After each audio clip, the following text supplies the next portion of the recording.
For the past year, we've made historic progress in updating our city zoning code, progress that's been over 7 decades in the making. Last summer, we adopted new mixed-use zoning districts along 140 miles of our city's primary corridors. This unlocked the potential for up to 88,000 new homes in this community and set the stage for more walkable neighborhoods, vibrant main streets, and economic opportunity for our residents. Those initial reforms were a historic leap forward, but they were just the beginning. Roughly 4% of Columbus parcels were included in that initial effort, so we still have a lot of work to do. Now we're taking the next step, and it is a big one. I see Council President Harden joining us here. Come on up here, Council President. The next chapter of Zone In will cover 43% of parcels in Columbus, and it will address existing zoning rules that limit how we use land for job growth, housing, and essential services and amenities in neighborhoods across the city. This includes land that is primed for enhanced mixed-use developments, industrial warehouse operations, and business and institutional campuses like hospitals, universities, and office parks. We have a few of those. We're expanding our reach and focus because outdated regulations are holding us back. From a code that still references basket and hamper production to restrictions that can make it harder to repurpose vacant shopping centers or build housing near where people work. Zone In will help to address these challenges by modernizing zoning to attract and retain jobs in this 21st century industries like logistics, clean manufacturing, research, and technology. Expanding where mixed-use developments are allowed, bringing new life to aging office parks and shopping plazas, allowing for more homes near job hubs and along transit corridors to reduce commute times and household transportation costs, directly in line with our work with Link Us. Facilitating the construction of essential services and amenities like grocery stores, child care centers, and health clinics in the areas we need them most, and further protecting neighborhoods from manufacturing and industrial sites with updated rules requiring proper buffers, design quality, and environmental safeguards. That's how we build a stronger, more resilient neighborhoods in a more inclusive and affordable Columbus. Take Grandview Crossing, where we are today, as a powerful example of what an improved zoning code can deliver. Originally the Dublin Road landfill, an unregulated industrial dump, this site required extensive brownfield cleanup and a complex rezoning process in order to be repurposed and redeveloped. And look what we have here today. That environmental work was critical. As we continue to modernize our zoning code, we remain committed to protecting public health, nearby neighborhoods, and our natural environment. Redevelopment must be responsible, and that starts with doing things the right way. Today, these 55 acres are transforming into a modern mixed-use development, reflecting the kind of vibrant, walkable environments that strengthen quality of life and economic opportunity for our residents. Yet, projects like this are difficult under Columbus's current zoning code, which often requires multiple variances before projects can receive the approval they need to even get off the ground. Without clear design standards or the flexibility to promote more mixed-use projects like this one, we lack the speed, tools, and predictability to further realize transformative change. But by modernizing our city zoning code, we can create a more efficient and effective code overall. However, a modern code isn't enough on its own. To do this responsibly, we also need to update our city's land use policies to guide our zoning reforms. Unlike the mixed-use corridors we addressed last year, many of the areas we're focusing on next don't have consistent land use policies already in place. And without this fundamental policy foundation, our zoning updates cannot move forward.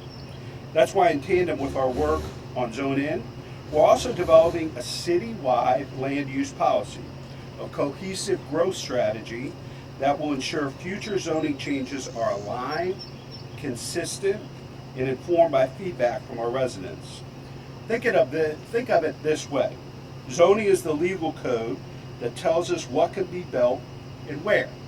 Land use policy is the compass that guides those decisions, rooted in our community's values, market conditions, infrastructure capacity, and long-term goals for growth. If we want to create more housing near jobs, if we want to encourage investment in the right places, if we want predictable, high-quality growth that meets the needs of our residents, then we need to tackle both parts of the equation, the policy and the code. And that's exactly what we're doing. In the coming weeks, we'll be out in the community holding workshops, attending neighborhood events, and launching online surveys to hear directly from our residents. We want your take on where new homes, jobs, and services should go, how zoning can support the vision you have for your neighborhood, and what values you want to see reflected in our collective growth. So I invite all of you to join us. Visit columbus.gov/zoning update to learn more, sign up for updates, and find ways to get involved. We're also introducing a resolution to Columbus City Council outlining the priorities and strategies that will guide our work in the weeks and months ahead. This will help to ensure that we remain focused and transparent in our efforts as we continue to modernize the zoning code. One reform, one neighborhood, one opportunity at a time. To that end, it's my pleasure to introduce a great partner in this work, a tremendous advocate for Zone In. Please welcome President Pro Tem Rob Dorns. Well, good morning, everybody. It's a beautiful day, albeit a little hot in the city of Columbus. Want to thank certainly the mayor and his administration for their partnership on this. I said to him about a year ago when we passed the first phase of Zone In my 6+ years on council, this was the closest collaboration that I think council and the administration has ever had during my time, in which we worked tirelessly between the two branches of government, but also the community, to bring folks together really to understand what zoning reform and modernization really means for the future of the city. So certainly want to thank the mayor and everyone from his cabinet administration for all the work over the last several years on this important project. As we, again, stand here about a year from when we passed the first phase of Zone In, we are now beginning to see the fruits of what modernizing our zoning code can do for housing production in the city of Columbus. Projects that had died in bureaucratic red tape over years and years, now, with updated land use, are seeing the light of day. We are seeing significant increases in dense projects being proposed in areas that we know we need more dense housing. Projects that are 10 stories or more near OSU's campus, at a time in which OSU has welcomed its largest freshman class in its history. Those kids need to live somewhere.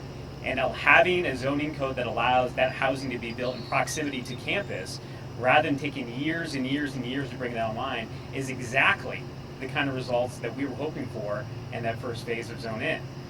It's not just about 10-story towers.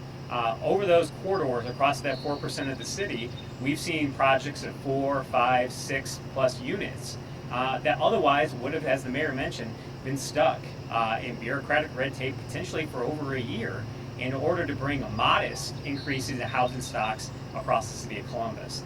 That is the power of changing our land use policies in the city of Columbus. We need housing of all types across the city of Columbus.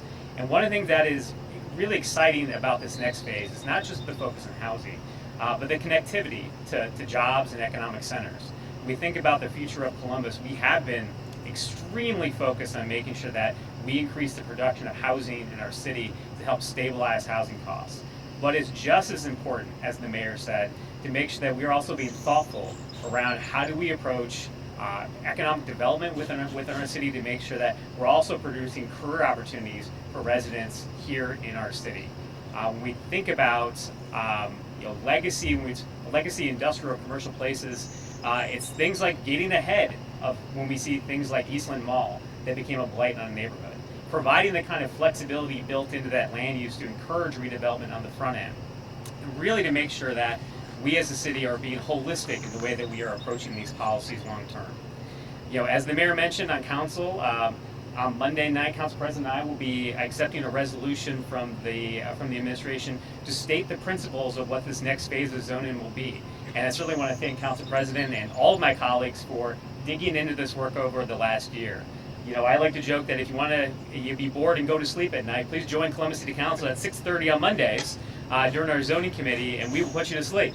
But that day-to-day zoning work, while important, pales in comparison when we think back and actually have the ability to step back and think holistically around what are we doing as a city really to shape the next several generations of Columbus.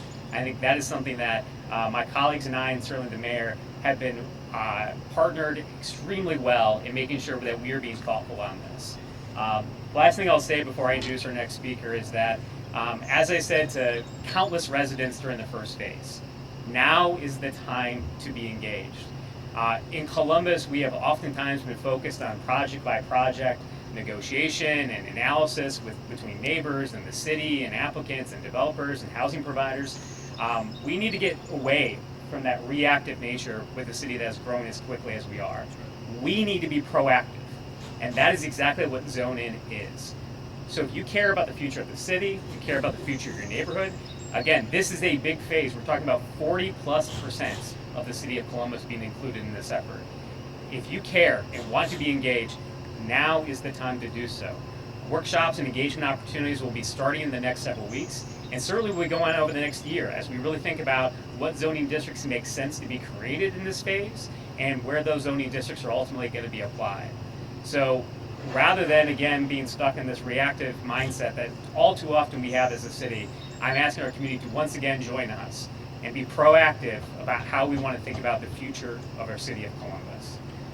With that, I have the opportunity to bring up our next speaker, who is not only a national expert in design and architecture and land use, but also a Columbus kid through and through, a family who's literally helped build the city of Columbus for generations, someone that I consider a friend, that is a voice on this issue, both from a design professional, but also as someone who's grown up and cares deeply about the city of Columbus. Please welcome Jonathan Moody.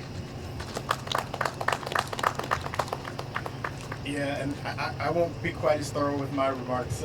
So I'm a member of the zoning and appreciate the invitation to talk more about what it means to be a Columbus resident and the amount of pride that I personally have right now as the city really takes the opportunity to look forward and think about something and talk about something that for the most part bores people to death, but is it's is the undercurrents of so many things that happen.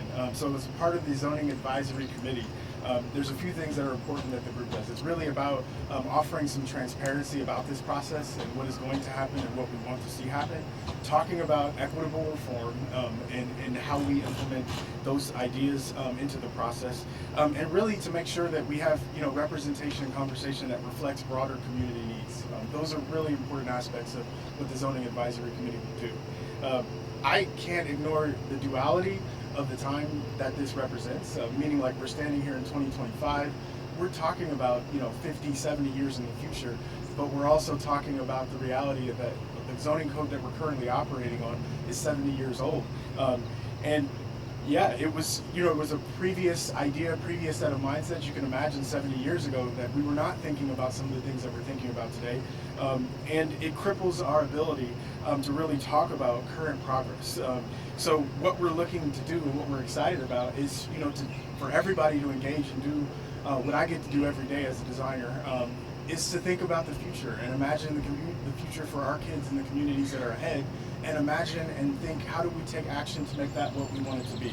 So it's a great time to get involved, and that is the third charge, is this is the time when people will get the opportunity to get more engaged. We want you to get involved. This is our city, and we're talking about our future, and your feedback and support is really necessary to help make it happen.